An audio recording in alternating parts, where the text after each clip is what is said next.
Think of all those different logos out there. A great logo must pass the billboard test. It must be instantly recognizable at highway speed. Which do you immediately know the topic of and what it represents? When you read the name of a brand, do you know what they're selling? What about the shape of a fruit? Maybe it's selling fruit or not. When compared to other world famous brands, the design, merchandise, and cultural purpose of the Rolling Stone logo became distinct. While it shares structural similarities like the Nikes, both using simple wordless shapes that represent a lifestyle, the Nikes communicate a clean, professional, athletic movement, while the tongue projects a raw, provocative attitude and personality.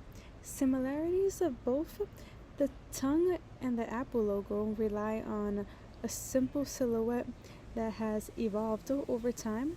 However, the Apple updates represents technology moderation when the stone's endless pattern shifts using gold flames and tour specific designs, directly reflecting and changing musical and cultural rebellion. Finally, much like the timeless Coca-Cola logo, the tongue is globally recognized and deeply tied to human emotions, while the Coca-Cola preserves a strict traditional to offer comforting familiarity. The Rolling Stones constantly change their pattern styles to offer something exciting, unpredictable, and forever young. For over 50 years, three simple shapes, the lips, teeth, and the tongue, have passed this test effortlessly. So, the famous tongue was created in 1970 by a graphic design student named John Passip. He was only 25 years old and still in school when the band hired him. He gone to the Royal College of Art students in 1970. This mark of the sticky fingers in 1970 represents a shift where rock bands transit from text-based names to contemporary style visual symbols. The Rolling Stones wanted more than just another piece of a temporary album art. They wanted a permanent visual anchor, a powerful brand identity that could represent their music forever. So why the tongue? This is probably the coolest part because the simple design actually blends multiple album cultures influenced at once. So the lead singer, Mick Jagger, had famously large, expressive lips and a playful, aggressive attitude on stage. When you met him in person, his mouth was the most striking physical feature. So John took Mick Jagger's real-world facial feature and used design's principle to exaggerate him. He stripped away the rest of the face to turn a physical trait into a simplified cartoon symbol.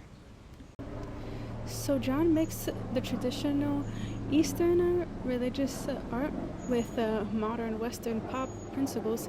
He turned a multi-layer historical concept into a clean, smooth icon that anyone in the world could instantly understand. The Rolling Stones' tongue and lips logo became one of the most recognizable symbols in music history because its bold design communicates rebellion, rock and roll culture, and a strong visual identity that has remained influential for decades. The palette relies on a stark three-color triad: high chromo red, pure black, and negative white space. Red operates on the highest wavelength of visual light, meaning it triggers immediately focus before the human brain even processes the actual shape. So, by utilizing a human feature scripted of identity, the illustration becomes an avatar, and it leverages in a 1960 underground presence illustration style, utilizing expressive fleshing line work that feels raw and handcrafted rather than sterile or cooperative. Think of a stop sign in nature. For thousands of years, humans used the color red to survive. It's in the color of blood, fire, and ripped fruits. Because of this, our brains are hardwired to look at red immediately, to check for danger of food, or when you see red, your brain thinks it's like an emergency flash before you even realize what you are looking at. So John utilized visual subtraction by completely facial icons like a nose, jaw lines, or skin textures, isolating the mouth forcing a high focus on itonical action of mockery, making the message entirely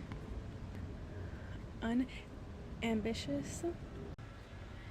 So red actually moves faster than we think, both with our eyes and physically. So, light travels in waves, and red has the longest wavelength of all colors. Because the wave is so long, the human's eyes process red faster than any other colors like blue or green. In design, we say red advances, meaning it looks like it is jumping off the screen or a t-shirt towards you, while other colors stay in the background. It triggers physical energy. So looking at highly saturated red can actually cause the physical reaction in our human bodies as well. It can slightly raise your heartbeat, speed up your breathing, and increases adrenaline. This physical rush perfectly matches the loud, high energy feeling of rock and roll music. It is the color of emotions. Red is never a boring or calming color. It is globally associated with intense, passionate emotions. Think of love, danger, passion, and anger. By painting the tongue a bright red, the designer instantly connected the brand to those intense emotions, completely skipping the need for any words. In the early 1970s, Cooperate's identity design was dominated by rigid, clean, geometric grids, the Swiss International style. The organic, asymmetrical, and uninhibited shape of the tongue was a direct visual protest against corporate neatness, perfectly mirroring the youth cultural it targeted. So based on logos encountering immediately language and literacy barriers globally, by relying pure on primal cross-cultural gestures, the logo achieved semantics university, communicating defiance across different continents without needing transition. So the logo utilizes a very heavy black outline reminiscent of a 2000th century comic art and commercial printmaking.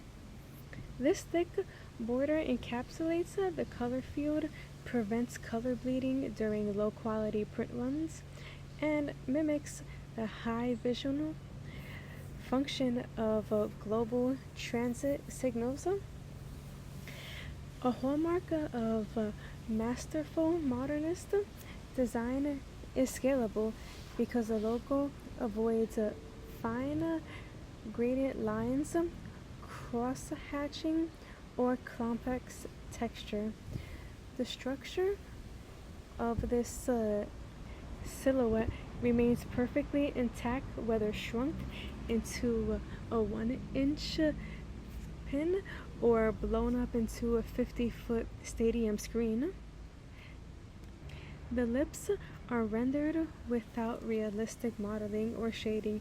Instead, they are solid, flat colored blocks, a technique heavily borrowed from the pop art movement of the 1960s, which elevated commercial print style into high art. The tongue shape is deliberately off-center, featuring curved upwards sweeping line work. In design theory, diagonal and asymmetrical arrangements create visual tension, implying kinetic movement and vitality, ensuring the logo feels active rather than static. So long before digital vector graphic existed, the logo was built for flexible industrial reproduction. Its clean color separation made it highly cost-effective for screen printing on textiles, embossing on leather, or stamping on plastic, laying the foundation for modern music merchandising. Its debut on the 1971 Sticky Finger album sleeve demonstrated the power of a secondary brand mark. The logo was placed on the inner sleeve and the vinyl records center label, proving a band did not need to print their name on the record for consumers to recognize the product. If the tongue changed so many times, why do we still recognize it instantly? Each Rolling Stone album has its own mood and artistic direction. For example, a dark album might use black or metallic versions. A colorful, energetic album might use brighter or patterned versions. Instead of creating a completely new logo, designers dressed the tongue to fit the album's visual identity. Graphic points. This keeps the brand consistent while supporting each album's unique personality. Each logo was to promote different tours. For example, the Steel Wheel Tour in the 1989, the chrome and mechanic effects reflects the industrial stadium rock. Now for the No Filter Tour from 2017 to 2021, a cleaner, more modern version worked well on the digital screens, social media, and large stage displays. The logo became part of each tour's overall design system. Most successful brands protect the shape of their logo while allowing its appearance to evolve. So, before this tongue even did come out, Mick Jagger actually gave John an image of Kylie, the Hindu goddess of empowerment. In classic art, Kylie is always shown sticking her tongue out to represent fierce power and anti-establishment rebellion. When I first picked this topic, I honestly didn't know much about the Rolling Stones, but after researching, I realized that the logo didn't become legendary because people got lucky. It became legendary because the design just works. It's simple, bold, and memorable. I think that's what makes this logo so successful, even though it's been redesigned over the years with different color patterns. The basic shape never changed. That consistency is what keeps it recognizable. To me, John proved that a logo doesn't have to be complicated to make a huge impact. He took something as simple as sticking a tongue out and turned it into a symbol of rebellion, confidence, and rock and roll. I think that's what makes great graphic designs. It communicates a powerful idea with a simple image. Thank you.